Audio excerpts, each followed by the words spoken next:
Greetings, everyone, on this wonderful Wednesday dry night. I'm Reverend Cindy Voorhees, and I'm so glad you're here to join us for our Journey with the Homeless Lenten series.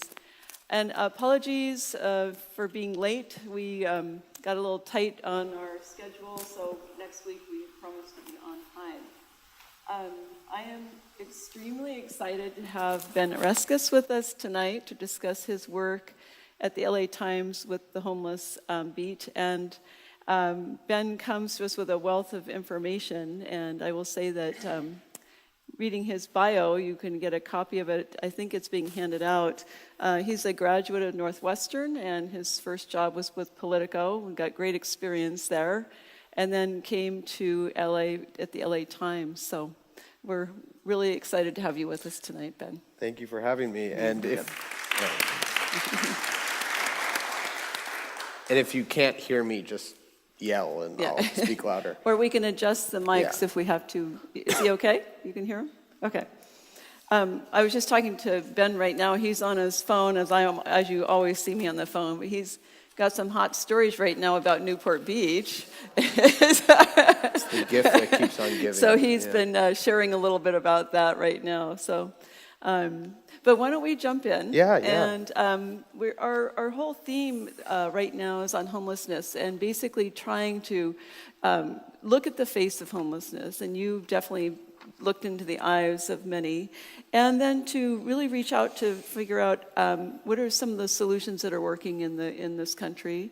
And then what possibly we can do. So I'm not expecting you to answer all those questions, but over the series in the next 5 weeks, we hope to cover those topics. So give us a little background and how you landed at the LA Times. Sure. So I was a journalism student. I was an intern at the LA Times not that long ago, and left and then came back.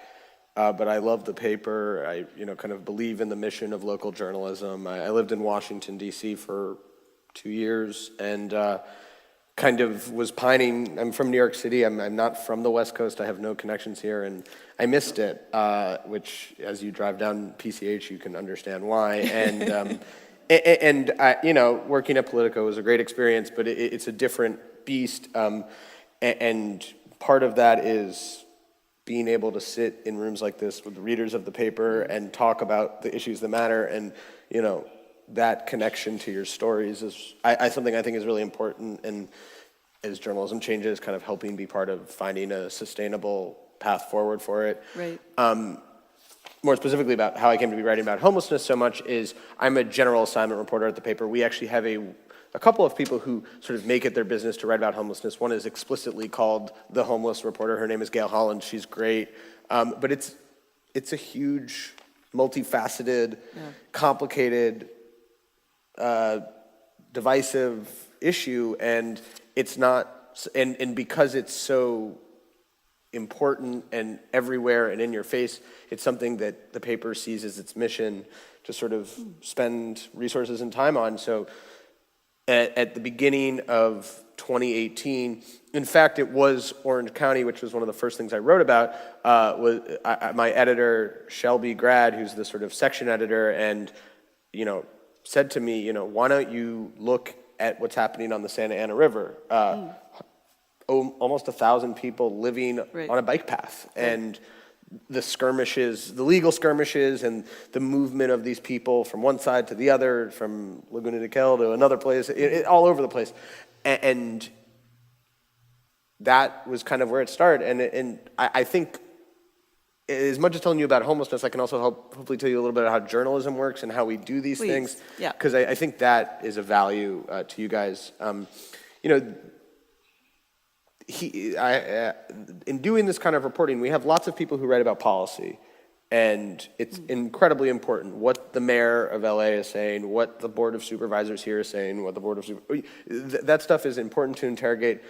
But it can also sometimes be sort of dehumanizing that we talk about these things in not the abstract, but in terms of dollars and in terms of resolutions, that you can also see these people and understand their lives, and that can help govern you as readers of the LA Times or any journalism.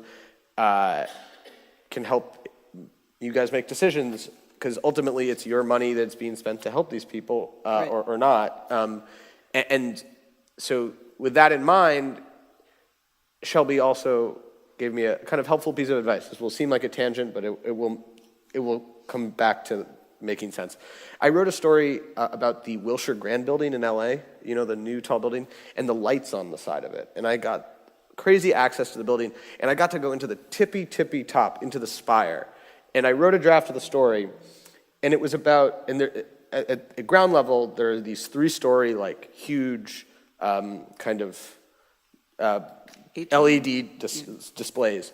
And I thought they were crazy and awesome. So I wrote the lead about that. He was like, no, make the lead about the place where people can't go. Show them somewhere you can go. And he was annoyed with me, and the story had to come out. But it was something that stuck with me, that, like, so much of the power of what I do and my colleagues do is that we can take you somewhere you can't go, right, and show you we have the privilege, the responsibility, whatever. And that is, like, I think the coolest thing about this job is that I can go inside a homeless encampment and show you that in a way that, I mean, I guess you yourself could go do it, but you have jobs, you have lives. I mean, I think it would be sort of naive to expect you or you, for that matter, to do that. And so that was always in the back of my head as I did a lot of these stories. And yeah, I mean, that one snowballs from the other, leads to the other. It's not a straight line, and you kind of hear things. And the thing about having a beat is that you meet people. It's iterative. It's you write one story, and that leads to the next one, and it's a base of knowledge that builds up over time. And I've only been doing this for writing about this for a couple, a year and a half or so, and so you look at people like Steve Lopez or Gail. These people have years of experience in doing that, and it pays off because you see things. You get an eye for it. You get an eye for it, and then you also. So the value I brought was a fresh perspective, a new sort of view of it, and so having both is important. And I think the paper has rightly made a commitment to that. So I hope that kind of is a good basis for. Take us inside one of the encampments. How would you describe that? Yeah, what did you find? I think people are always surprised when I say how entrenched these communities are. I mean, I've written a lot about the LA River, sort of near Atwater Village or near Griffith Park, for people's reference. And it sort of has an earthen bottom. And there are people who've lived there for 20 years, wow. And these are ecosystems in a way that your neighborhood is, in the way that your neighborhood council works, in the way that your church works, that they have power dynamics, they have fighting, they have all of these things, but they also share food, they share, gas, they share drugs. These are communities in their own way, and kind of, they're also inherently distrustful of people like me or like the cops, because the cops come and hassle them, rightly or wrongly so. But their engagement with outsiders, usually they end up on the wrong side of that, if that makes any sense. So a lot of it is building trust. It's never, you don't go just once. You go back, you want them to recognize your face, and so in that way, it's like reporting on anything. And you see the same faces, and you see connections. This person is that person's brother. This person, was pulled over, got arrested, things like that. And it's very intimate, and in that way, very satisfying as you report it out. I hope that answers your question. But there's some talk about they don't want to go to a shelter, and they've been offered help, and you've seen that side of it too. What are some of the some of the issues there? Yeah, I think shelters are complicated things. So let's take the LA River, for example, or the what was on the Santa Ana riverbed. Or let's talk about the LA River is this kind of, when it's a nice day out, I go bike riding there, it's beautiful. Going into one of these shelters on Skid Row, it's rough. There's lots of sexual violence, there's robbery, there's, things like that. The calculus of going into a shelter, I think, is far more complicated than people think. So let's say you have schizophrenia and walls freak you out, because that makes sense. Imagine being 4 to a room or 10 to a room, as some of them are, Right. and you don't know what you're going to do. I mean, I think a lot of these people obviously need medication and need, Right. intense help, but they also know themselves in a way, and know when they know that they don't want to be put in a position where they could hurt someone else or they could hurt themselves. Another example, animals. These people have incredibly close relationships with their pets. Sure. Dogs, cats. I once saw a peacock in one of these things. I mean, Yeah. and obviously that's it. But like with dogs, I mean, I recently had a guy show me, a scar on his wrist. He had tried to commit suicide, and he points to his dog, and he said, the dog saved my life. But if I go into a shelter, the shelter won't let me take the dog in. I mean, imagine being, it's a universal idea. It's like, if you were saying you got to move, but you got to leave your dog behind. I think I know a lot of people who would kind of make a similar choice. Yeah. No, I'm not going to do it. So I think going into a shelter is more complicated than it may seem at first. And then obviously there are also people who just want to be left alone, and that's their prerogative on some level. Have you met very many that this is the life they love? Or is this something that they've, fallen into? And if they've fallen into, what do you think some of the major causes of homelessness are in your experience? The notion of a life they love is a hard one, because it's like, I think for people who are older, they look at the totality of their lives and say, it was a series of decisions, and here I am. And I kind of make that kind of philosophical point, because I think for a lot of these people, it was similar things. The fine line between being housed and not housed is incredible. I mean, one broken leg, one bad business deal, a conviction, an interaction with the criminal justice system. So I think for a lot of people, being on the street hardens you and coarsens things, and it's hard to take a more expansive view of, let's just get off. You're just going to get off the street. It's hard to think about 2 weeks, game plan things. My life, for me, it's like I have goals and dreams, but I have the luxury of having those because I can eat and I have health insurance. And so I think their lives the scale of them is kind of shrunk. So to how am I going to feed myself? Where am I going to get my fix? Things like that are physiological and make thinking in a big picture way harder. Right. I think you brought up a great point. Is from my experiences, we have homeless come in here, and I go to a local Starbucks, and there's more and more kind of landing there because of the rain or because outlets. of the They need to charge their phone. Yeah, influx is kind of coming here more and more, and the stories I hear, it is that just one step away from homelessness. It's the broken leg. I had a gentleman come here that we helped, and almost a gangrene leg, and we got him the help and back on his feet. But I mean, that close, and I think he to this day lives in someone's garage. But do you see a lot of that on the beat? That someone will tell you, I lost my family. Then I just spiraled out of control, or I lost my job. Do you see a lot of that's kind of that edge piece? It's one. Yeah, and I mean, I think that, as we were discussing just before, it's compounded by how expensive it is to live in these communities. I mean, that doesn't make it easier. The safety net can't catch you if you can't afford to live in their place. A lot of these people are on disability or on Social Security. And I mean, Social Security is $800 a month. General relief is $300. I mean, you're talking about small amounts of money that really disappear fast. And some of them are doing that because they're drug addicts, and those people are. It's unfortunate, but they're maybe in that position because of loss, turmoil. I mean, these are mental health issues, not kind of normative ones, if that makes any sense. And so you see tons of people like that. And, I wrote a story about a couple living in their car, and, they had been housed.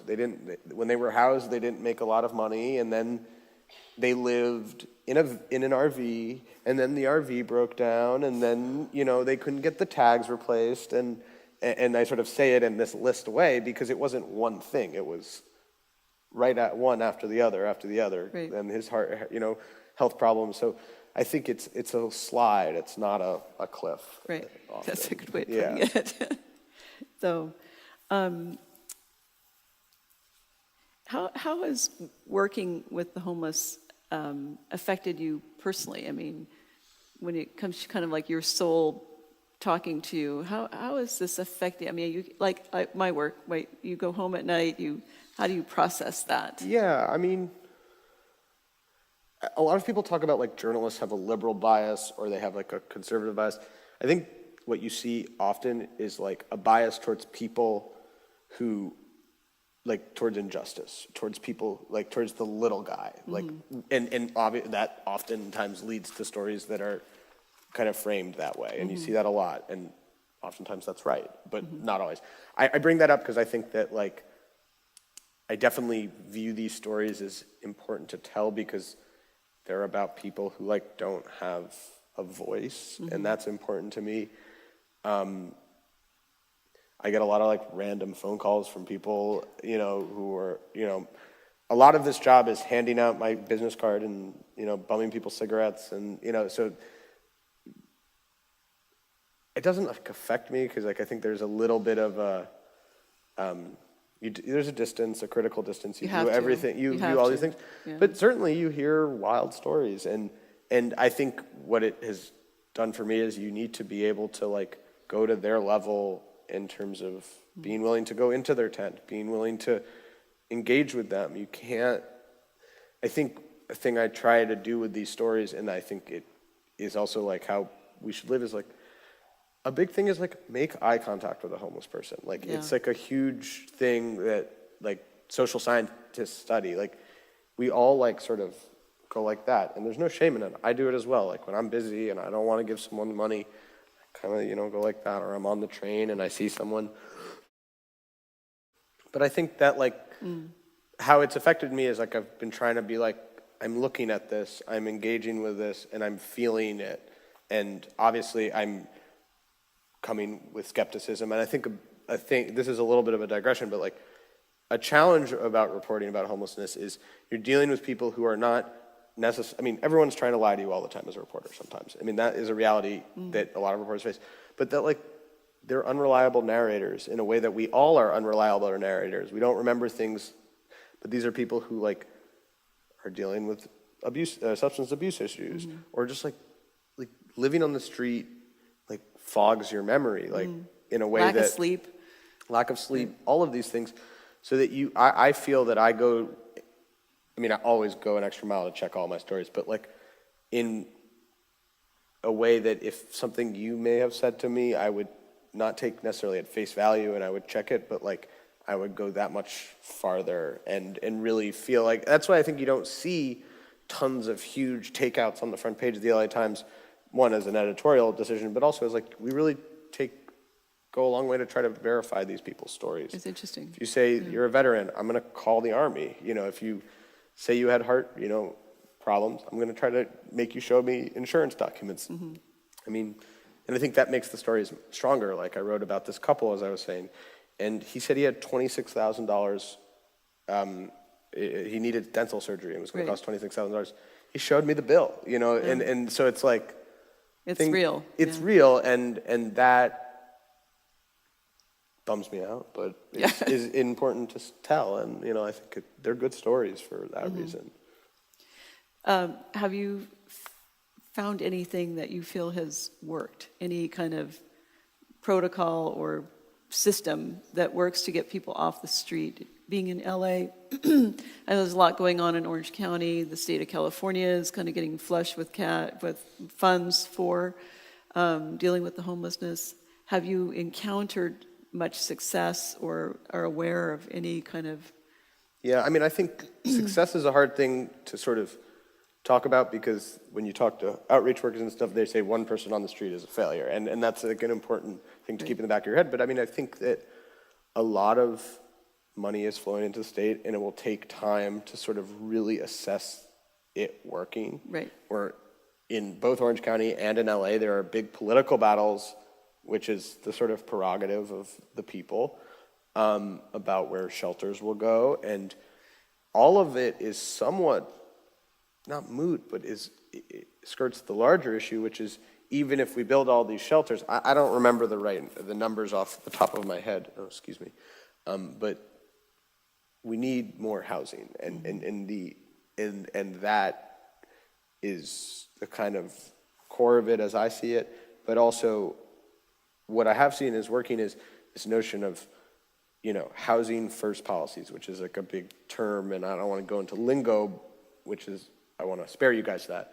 But this idea that, you're not just housing someone, you're pairing them with a social worker. You're getting them access to benefits that they deserve. And those programs really work, but they're expensive, they're time consuming, and they fail sometimes. And so that means that we don't see them this like huge impact fast. Right. And that's Right. how it goes. I mean, that's what that's why public policy is so challenging. I mean, Right.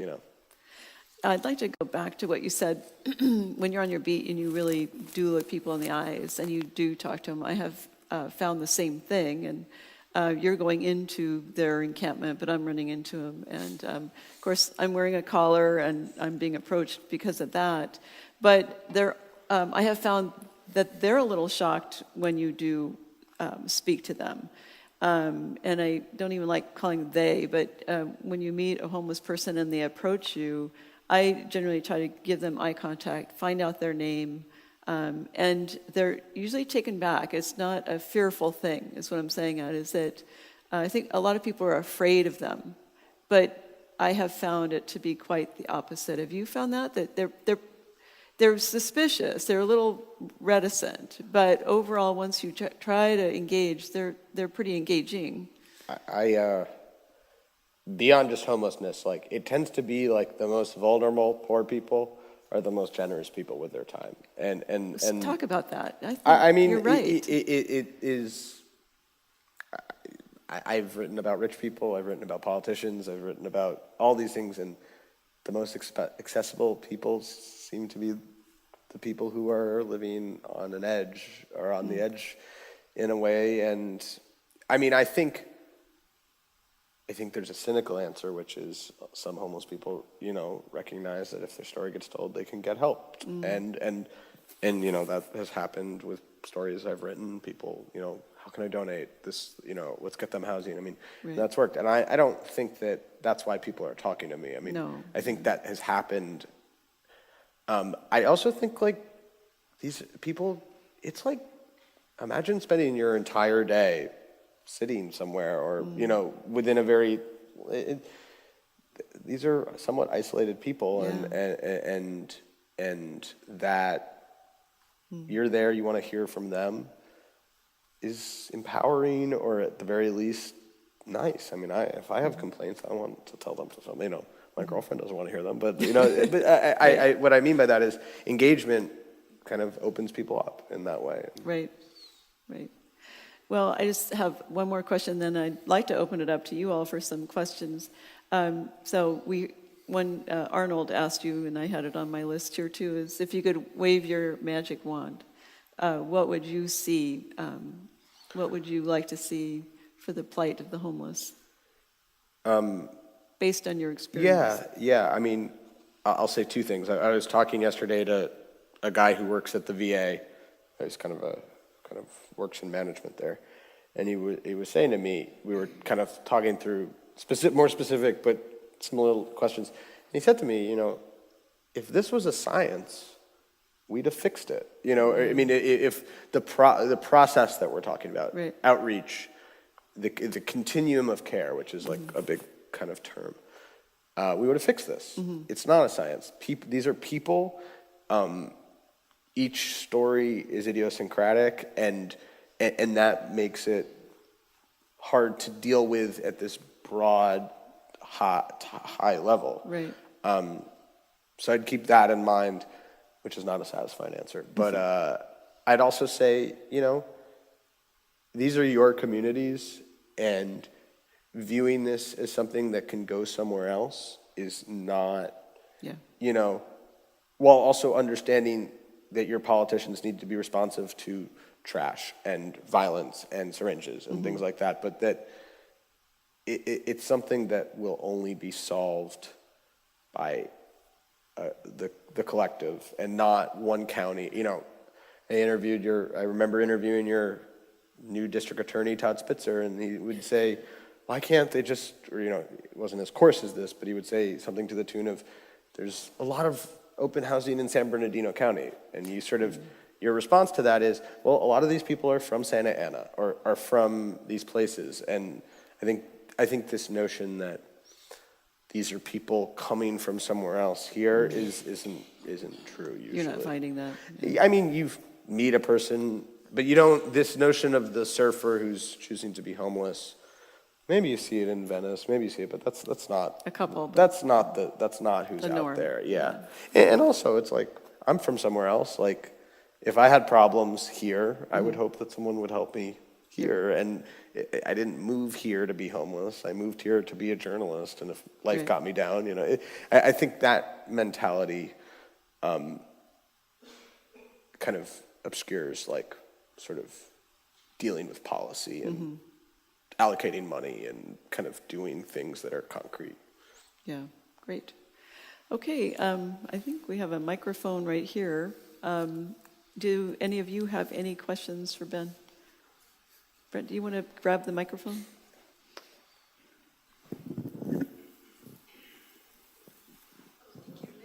Oh, wow, handoff. Yes, thank you very much for being here tonight, Benjamin. I really appreciate it, as well we all do, and kind of enlightening us with information that you have much more access to. One of the questions I have, and surprise to me with homeless and talking with them, is that not all of them actually want to live indoors or in a house or in a shelter. Some seem to be happier outdoors. What percentage, do you find that to be true, and do you have kind of an idea of percentages that'd rather be outdoors, like in a riverbed or street side, versus being indoors? I would separate those two things into people who want to live in shelter, who be put into a shelter, because a shelter is they're temporary shelters, and I would look out for your newspaper or look on our website tomorrow. There will be a lot of stories about the Orange County shelters. I will just say that they're not fun places to be. So there's that, and I would say there are a lot of people who are like that. I don't know percentage-wise. In terms of people who are like, I would rather live outdoors in a tent, I have met people like that, but I also think those are people who have given the opportunity to live in a house, Yes, I and agree. it would kind of, their view of it would shift. Yeah. Any question?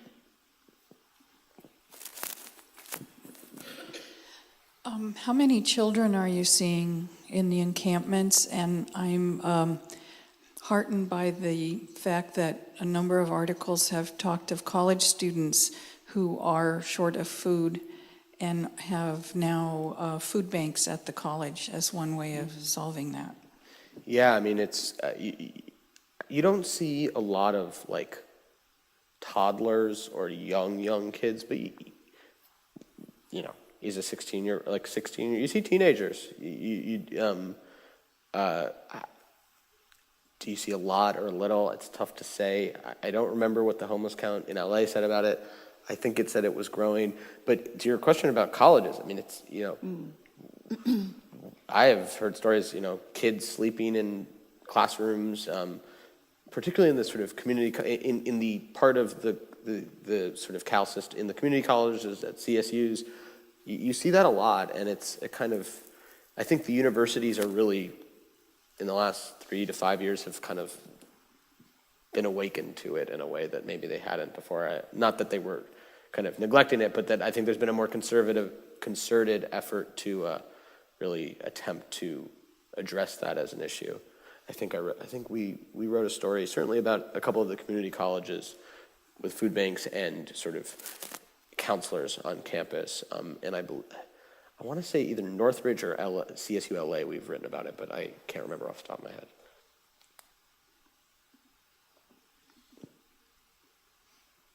As you did your research, was it more during the day or at night that you did, interviews and research with the homeless, or did it matter? It's a great question. Both.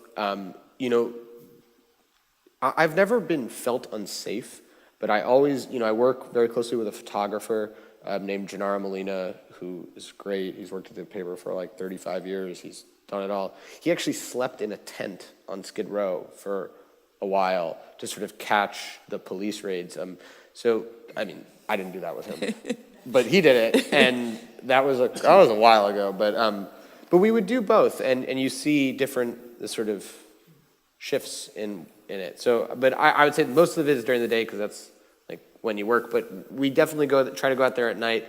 I mean, these places get really rough late at night, so you just have to be very mindful and be aware and kind of recognize that you're entering a space that's not.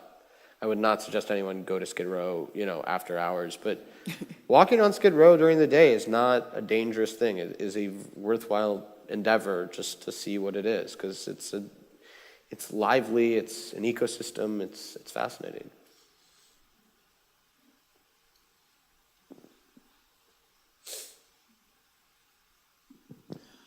What would you say is one or two of the major roadblocks to progress of dealing with the homeless? Of a homeless person getting into housing, or at a higher level? What are some of the roadblocks from people who aren't homeless for something being done? Yeah. Oh, I mean, in LA, there have been huge sort of protests. I can think in Koreatown, there have been protests about building shelters there. Certainly in the beach towns in LA, and then similarly here in a lot of these cities.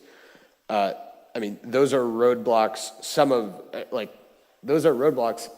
the kind of things that people are saying are legitimate and are not. The people in Koreatown are saying this is the densest part of the city.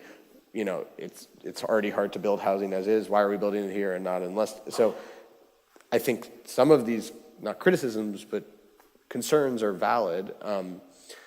So there's true political opposition to building, permanent supportive housing and temporary shelters. And so that's one. The federal shutdown that almost occurred and did occur was a huge, it didn't end up kind of being as bad for sort of the social safety net, but it almost was. And so in a lot of the money that flows it's very complicated, but relies on money from the federal government. So if HUD stops writing checks, these nonprofits that do a lot of the kind of on the ground work stop receiving money. I mean, a lot of these people rely on food stamps. If the USDA, if the Department of Agriculture shuts down, that happens. So instability at the federal level affects people on the ground. It just takes time.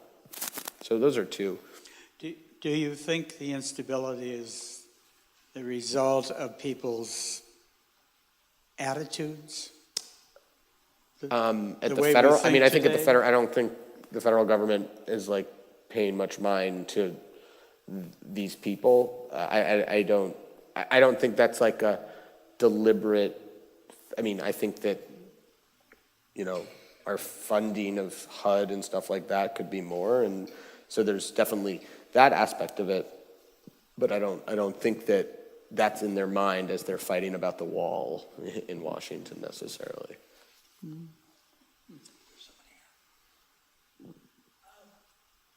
You can just talk. Well, we need to record Oh, it, so sure, yeah. sure. I just wondered what we as an individual could do, and also what we could do as a church community to help. And they're very open questions, and I know you can't answer them in 2 minutes, but somehow I think that we need direction in some ways. Yeah, I think you as a body, the politics of these issues are are very complicated and rely on, the loudest voices tend to be the opposition. And so if this is something you as a community, I mean, I'm not telling you to do this, and I don't even know where you fall, but these are, as communities who care about these issues, being part of the political process, I think, is a huge one. And however you fall on it, but being informed about it is important. Walking out there and handing people clothing or food is complicated and isn't always, the best thing.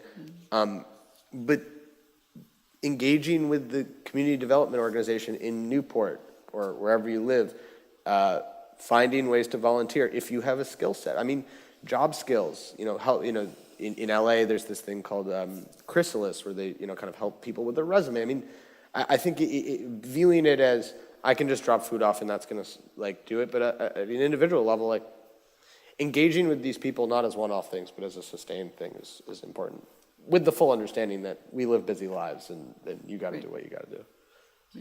Or, sorry. We have. Do you think it would help if every city just took care of their own people? Just considered them theirs?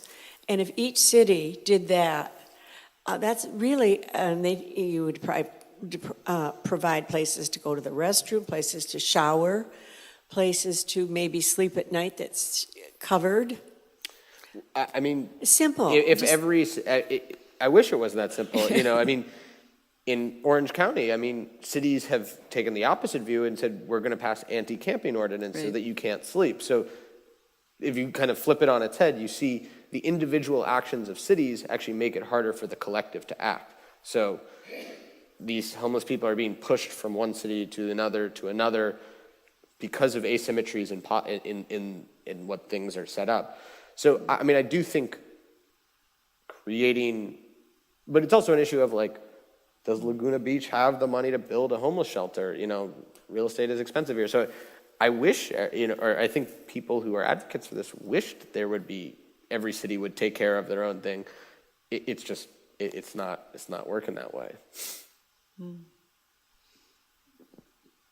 You alluded, you alluded to the fact that homeless people need health care, but there's I read the number, 33 million people in the United States who do not have health care. And do you think that it's perhaps naive to think we can address homelessness without addressing people's basic need for health care? It's a great point. Kaiser last year kind of set aside, I'm going to mangle the number, but I think $100 million or $200 million, the Kaiser system to address homelessness. Because they viewed it as so when a homeless person walks into the ER, as they so often do, you're paying for it, or we're paying for it. So I think stakeholders are recognizing that homelessness is just a reflection of our society's other failures. I think that is, it's housing, it's healthcare, it's, not helping veterans. These aren't about homelessness. They're about other things. But we still kind of view it as we have to address the thing on the right, not the left, if that makes sense. Thank you for what you are doing and the people you try to help. My question is there any program or department that sends out, for instance, a social worker who tries to assess these people and track the people to find out what kind of needs they actually have and perhaps find out if they need medication and how to supply the meds? Well, yeah, in LA, there's thousands of people who do that. There are LA is split up into sort of regions, and they have outreach coordinators for each one, and then people who go out and try to do intake. The challenge of it is, again, it goes back to every person has different needs. So it's how do you address the collective while also dealing with the individual. There are innumerable, there are tons of organizations doing that.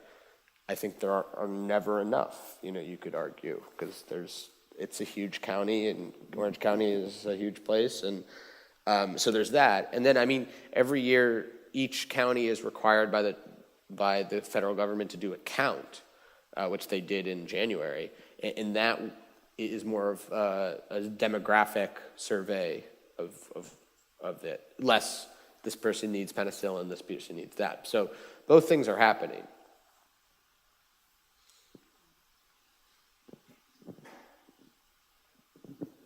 Thanks for being here. I understand that Steve Lopez had talked here a year ago. I'm sorry that I missed him at the Newport Library, but I wanted to hear what you've learned from him about homelessness, and also what cities, other than going to Scandinavia, have had success with homeless, and what kind of programs that they've done. Yeah, I mean, I'll answer the first one because it's an easier question. Steve is a great colleague. I'm going to take this brief moment to shake my tin cup. I mean, you have Steve Lopez because you pay for the paper. You have people like me because you pay for it. The more people who subscribe to the paper, you get more of that. So just quickly just did that. But Steve is great because he is a big city newspaper columnist in the tradition of people like Jimmy Breslin in New York and Murray Kempton and Pete Hamill, who sort of, again, back to that bias about seeing people who are, seeing the injustice of small people and stuff like that. He's kind of the epitome of that, and his capacity, he writes 3 or 4 columns a week. It's crazy. I mean, he's always out there. He's always reporting. And I think what's so impressive about him is that he's not just spitting off hot takes. He's not writing opinions. He's interviewing people. I mean, he's writing right now about hospice care because his mom died, and she died in a hospice facility, or not in a. She died with hospice. With hospice, yeah. and the process wasn't great. And his reaction to that was, I'm going to write columns about it, and maybe it will affect change. And I think that is awesome. And so he's definitely someone you look and say he keeps you fired up, I think is the best way. To your other question, what are things that are working?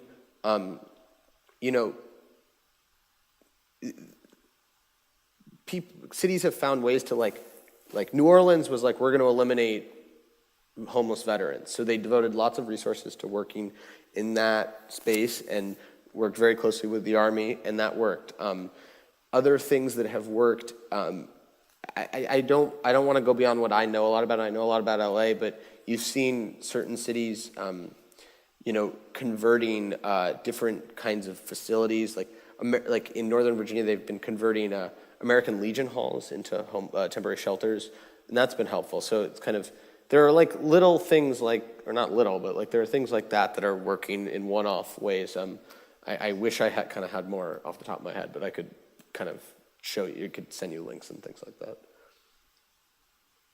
But I think you make a good point that if we can start talking collectively as a country of what is working, what isn't working, share that information. Yeah, I mean, I think that one interesting thing, we don't, if Eric Garcetti had run for president, which he's not, an interesting thing that may have come out of it is that there would have been more of a national conversation about homelessness, which there is not, and that would have, I don't know what that would have led to or meant, but it would have just been very interesting, and because that is not going on right now. And I actually feel like maybe there's a shift, and I'll just Yeah. plant the seed in you, is with Microsoft just giving, I think, $200 million, to the community, Seattle, for instance. They realize that they've absorbed some of that housing, and now they're giving back.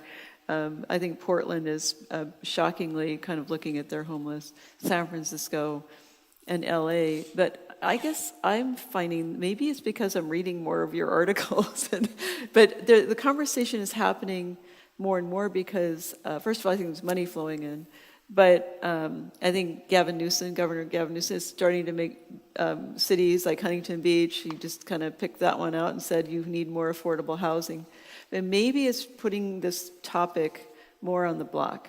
And I give thanks for that and for your work. So And hopefully, this will lead to more discussion in our, in our water hole or coffee table or whatever. So I think there was another couple of questions. Ann? I just had a question. In Chicago, did they have the same kind of problem they did in LA when you were at Northwestern? That's the first question. And then the second question is, like right here in Costa Mesa, the homeless thing, they're saying almost 70% is curbed kids out of rehab. Does LA have that same problem? It was very bad in Chicago, and I mean, particularly bad in the sense that the winters were far worse. And it's a very regular occurrence to read about people dying on the elevated train platforms. And in terms of absolute numbers, I think it is lower per capita than LA, but I don't remember the exact numbers. In terms of the rehab question, I don't see as much of that, frankly, but I am only speaking anecdotally. I don't really feel like I have a great handle on who are people coming out of rehab onto the streets. I mean, you certainly see lots of people who have been in rehab and are, it just didn't take. I mean, we all kind of see those stories, and they don't have to be homeless to know that. That you definitely see people who have tried to be in the system, tried to get clean, did the detox things, gone into an inpatient, and it just didn't take, and it's very tragic. And so you definitely see that a lot.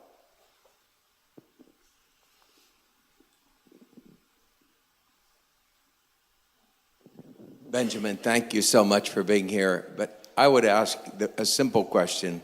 In your experience in Southern California, do you find that these people, these homeless people, our citizens, brothers and sisters, find a food source either that they buy because they have a stipend, or that they know where to go? So there is a meal per day, per person. Do you think they are getting nourishment or finding a place to eat? I mean, they're not eating a lot, but they're eating and they find food. I don't like the notion of nourishment. Like, they're not healthy. They're not having balanced diets. There's no chia seeds. There's no, it's not like something you'd want your kid to be eating or something like that. But yeah, I think so. I mean, but at the same time, it's not a lot. I mean, I don't want to make it seem like there's nothing, but there's not a lot of food that these people are eating. I mean, and you see people, it's like their last $20. So it's like a very quiet, solitary thing. It's not something, it's not people, it's not poverty porn. It's not people wailing on the streets. It's something more pernicious, I sort of think. The vast majority of my personal experience with homelessness was as a nurse in Portland in the university and VA hospital systems. And so what I found there was we had a core local homeless population, and we also had a large, for lack of a better term, migratory homeless population that would travel up and down the West Coast seasonally. So do you find that here with our population, or do we have more of just a stable base of encamped people? I mean, I think if the numbers have grown, and like this year they dropped marginally, but I think you see a pretty stable base of people who are not moving. The weather's great. The weather's great. They follow the weather. Yeah, but I also I want to emphasize. I think a lot of these people are from here. They're not coming from other places. I think you do see that. I mean, I think your perspective from a hospital is a really interesting one. I mean, I know that county in LA, the county medical at USC, they spend a lot of time and resources thinking about how best to deal with the homeless population. I mean, I mentioned this because you bring it up. It's like the hospital has social workers. They're attempting to do intake. So if someone comes in for naloxone or for an overdose or something like that, they're trying to get them into the system while they're there. So I mean, places like hospitals, libraries,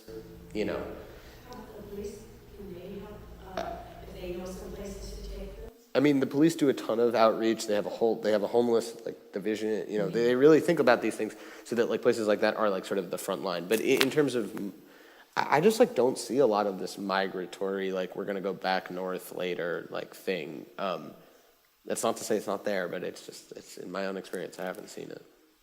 I know there's a lot of new money going for shelters, and I think that will be helpful, but I think it's the tip of the iceberg. I think so many other services are needed.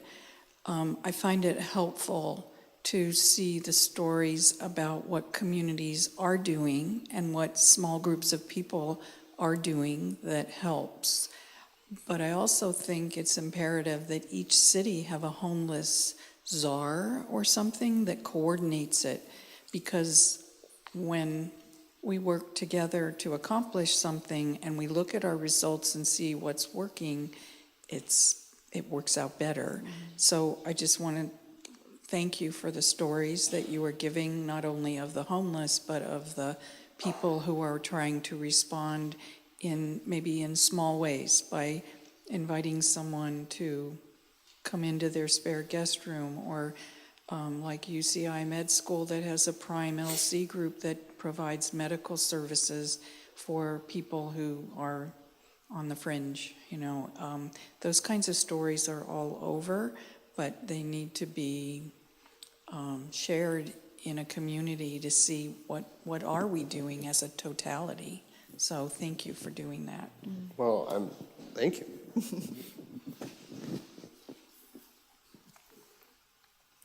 I just have a question comes for me, and an awareness that it seems like, how can they have faces in your writing stories, and that I think that's one of the things that's really needed, that you spoke of so easy to turn away, that like they're invisible, if they don't count, and we all need to count. And how do they have faces? How do we know them more?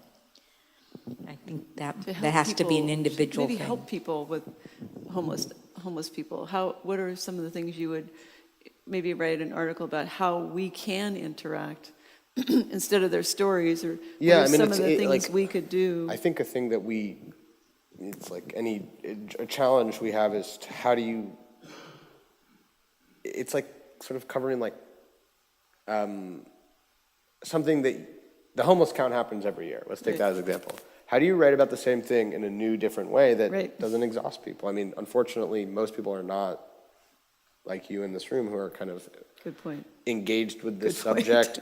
I mean, I'm not saying it as a defense, more as just like a reality of like, we think, I'll write a big story about a couple and their quest to get housing and it working or not working out, and then someone's like, why don't you write another one? And, from my editor's perspective, they're like, we just told that story. That like, hopefully, we're the goal in telling these individual stories is to tell you about this person, but also to say, like, what do they represent that's out there? So like, telling it over and over again while being important because it might help this person is also can be self-defeating because it inures people to it. It normalizes it. It's how we think about coverage of violent, crime, like how we think about coverage, that can have like the opposite effect that you think it might have, that it kind of people tune it out, and it's just a challenge and we think a lot about it as well as reporters, and I imagine. Yeah. Right. So, one more and then we'll wrap up. If you didn't have any constraints, what story would you like to write? I'd like to write about baseball. No, I don't know. I mean, like I would, I do find like this stuff very interesting, and like there are so many people out there to talk to and kind of understand. I mean, I would really like to understand, to someone's question, sort of how people move around better, and also sort of understanding the surge. Like, we don't really get why it grew in a way. I mean, was it from the 80s in terms of the props that kind of got rid of the asylum, it kind of forced us kind of institutionalizing? Was it there's like, we don't have an answer to that. Like, is there a systematic way to understand that better? I mean, I'd love to write about that, but I will write about it, but it's just challenging, and so. But I mean, I'd also, if you could send me to, yeah, I don't know. One more with Pete over here, and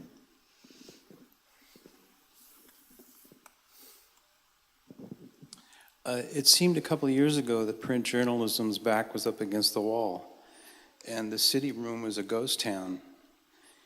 Has that changed, and what's brought that about? I mean, LA Live did a segment on PBS here, KCET, that showed that where there was a room of people that covered the LA courts, one guy.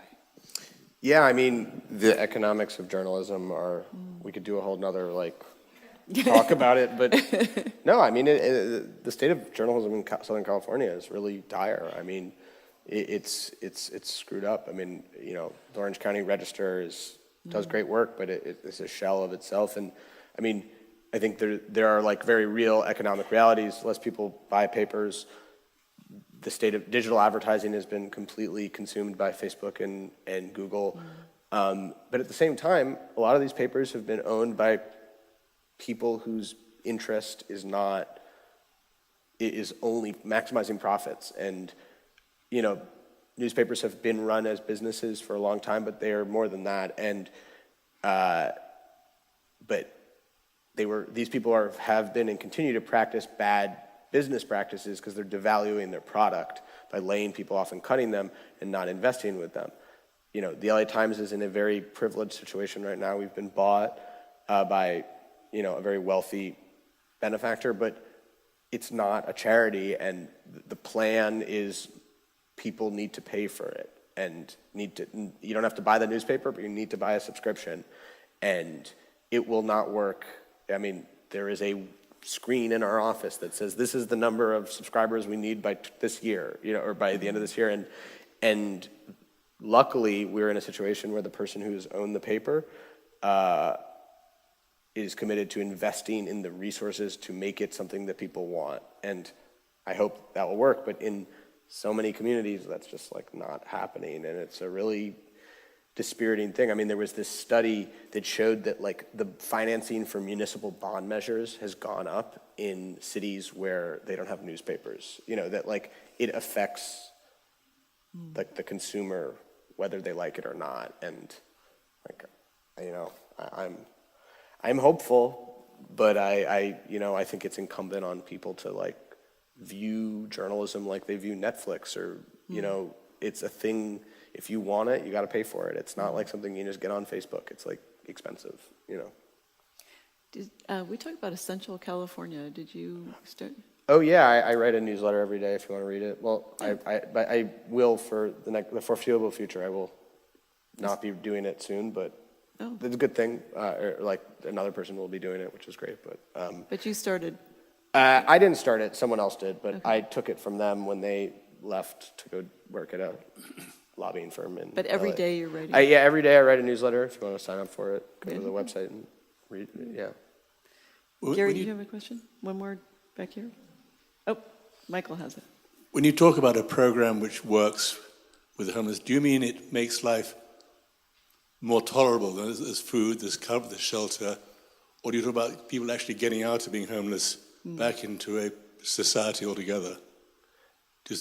I'm like both exist. You know, there are lots of community development organizations that sort of receive money from the city and the county and the federal government to sort of do the outreach that is required to get people into permanent supportive housing, and so that's happening, and that's that sort of more sustainable solution. And then there are people who hand out food and kind of help people get showers and things like that. So both exist. So is there a good analysis of the number of people who actually work their way out of homelessness and come back into society, become self-dependent, self-sustaining?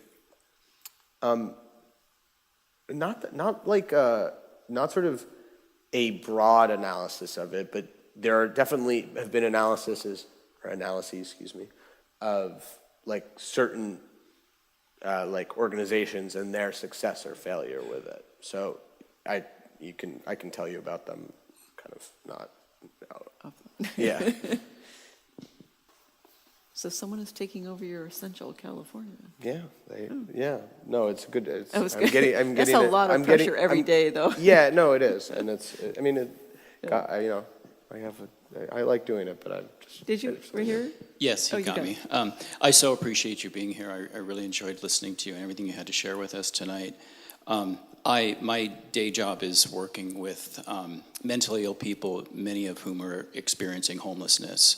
And my particular piece of it is employment, and we do help people get jobs and get back on their feet, and sometimes employment, sometimes just enough money to get a roof over their head for the evening, and sometimes full-time regular positions so they can get an apartment and so on. And I think I just do the employment piece, but I work for an agency at the Village in Long Beach, if you've heard of them before. We provide the continuum of care, wraparound services, everything that anybody would need that's living with a mental illness under one roof. And one of the problems that we run into most often is just the stigma of mental illness and homelessness. And somebody earlier asked what, could we individually or as a group do? And I think that's probably one of the biggest pieces is just advocacy and education about homelessness and I include mental illness because that happens to be the population that I work with, but so often they do go hand in hand. And you should be up here talking to me. This is the point of everything we kind of write. I mean, this is the crux of it. Yeah, sorry, you were going to say something. Oh, that's okay.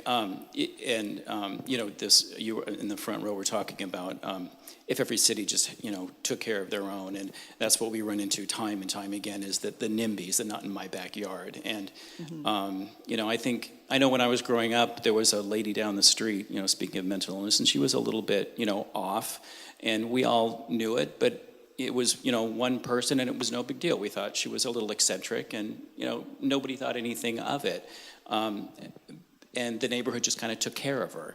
But when you get a huge concentration in one particular place, like LA Skid Row or the Sand in a River, then it becomes a huge problem. So if all of the cities did just figure out a way to just take care of their own, this would absolutely be a much more manageable situation. It's still not easy. As you said, there's so many factors that go into it, but it would be much easier to maintain or to tackle.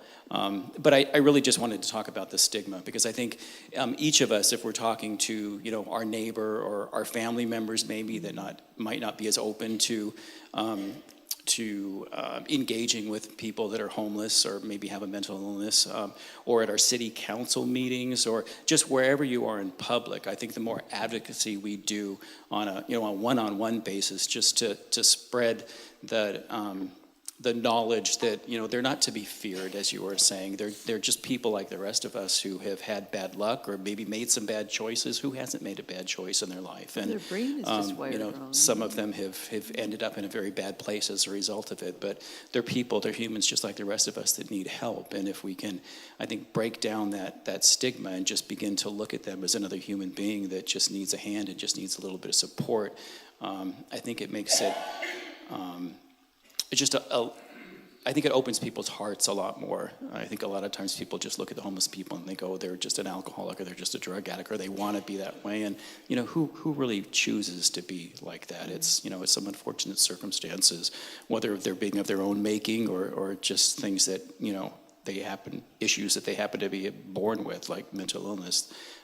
Anyway, I'm sorry. That's all I got. No, Thanks. I mean, those are all great points. And I think, it's very easy to see someone's, crack addiction and say, don't do crack. But, if you have an undiagnosed, mental illness, crack makes a lot more sense. And I don't mean to sound glib about that, but that, people self-medicate and it's and that's, my job is not to judge people like that, but to show it. And I think that's where this gentleman kind of comes in and people like him, and you see that a lot. Well, I'd like to wrap that up with that, and thank you again for being with us. We have a tradition at St. James. We like to mug at people. Oh, thank you. So you aren't in the homeless shelter in the encampments, but you're going to get mugged here. That's even better. Mugged and kissed from St. James. Oh, wonderful. And also, it's an icon of St. James. Oh, great. For you Thank and you. a card. And Thank you so much. Thank you I again for appreciate being with us. And next week, we have Kathy Izzard with us, who's the author of a 100-story home from North Carolina. She's flying in to be with us, and hope you can join us next week. Thank you.